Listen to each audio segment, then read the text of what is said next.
208 prestazioni inappropriate, dalla risonanza magnetica alle TAC. Il Servizio Sanitario Nazionale quantifica in 13 miliardi l'anno il costo di indagini non necessarie e il ministro cala l'ennesima mannaia. Tagli anche in Veneto, regione fra le più virtuose in materia. È veramente l'ennesima beffa per i cittadini, per gli utenti, per chi ha bisogno di prestazioni sanitarie e soprattutto per le regioni che devono gestire e garantire una sanità di qualità. Dovremmo tutti quanti lamentarci di questo e fare qualcosa.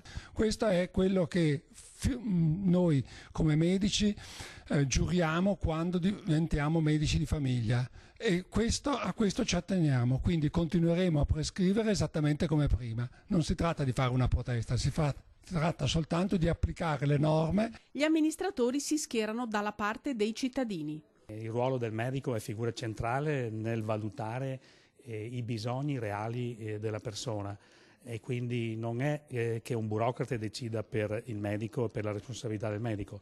Io sto dalla parte dei cittadini, i diritti della salute sono preservati dalla nostra Costituzione. Ed è in prospettiva futura che ci saranno le conseguenze peggiori per la salute dei cittadini. Non fare prevenzione o eliminare alcuni esami non è un problema di oggi, è un problema di domani, nel senso che tagliare alcune cose oggi vuol dire mettere in pericolo la salute nei prossimi anni.